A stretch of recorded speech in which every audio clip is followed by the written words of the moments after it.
আজকের ভিডিওতে আমরা জানব কিভাবে সাবলাইম টেক্সট 3 আপডেট করে সাবলাইম টেক্সট 4 করা যায়।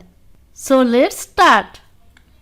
সবার প্রথমে সাবলাইম টেক্সট 3 থেকে সাবলাইম টেক্সট 4 করার জন্য আমাদেরকে কি করতে হবে না সাবলাইম টেক্সট 3 ওপেন করতে হবে।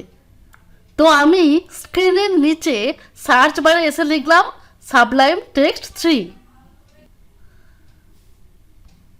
দেখুন উপরে সাবলাইম টেক্সট 3 চলে এসেছে, এর ওপর ডবল ক্লিক করলাম। দেখুন সাবলাইম টেক্সট 3 ওপেন করার পর এরকম একটা বক্স চলে আসবে। এখানে কি লেখা আছে না এ new version of Sublime Text is available. এখানে লেখা আছে সাবলাইম টেক্সটের নিউ ভার্সন অ্যাভেলেবেল আছে।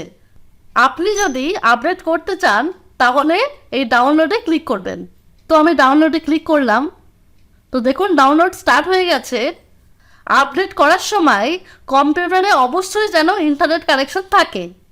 ওকে, এরপর দেখুন কি লেখা আছে a new version of Sublime Text is ready to install. আর এখানে দেখুন ইনস্টল বলে একটা অপশান আছে, এই ইনস্টলে ক্লিক করবেন। তো আমি ইনস্টলে ক্লিক করলাম। ইনস্টলে ক্লিক করার পর এরকম একটা ইন্টারফেস ওপেন হয়ে যাবে। এরপর আপনারা ইয়েসে ক্লিক করবেন। এরপর এরকম একটা ইন্টারফেস চলে আসবে। দেখুন সাবলাইম টেক্সটের আপডেট ভার্সন বিল্ড 4143, এর নিচে ডেটটাও দেওয়া আছে। তো আপডেট কমপ্লিট বা আপডেট হওয়ার পর তো এই ক্লোজে ক্লিক করে ক্যান্সেল করে দেবেন। আপডেট হওয়ার পর সেম প্রজেক্ট এখান থেকে দেখতে পাবেন যেটা আগে থেকে তৈরি করা ছিল। এটি সাবলাইম টেক্সটের লেটেস্ট ভার্সন। ওকে, তো আজ এই পর্যন্তই। Thank you.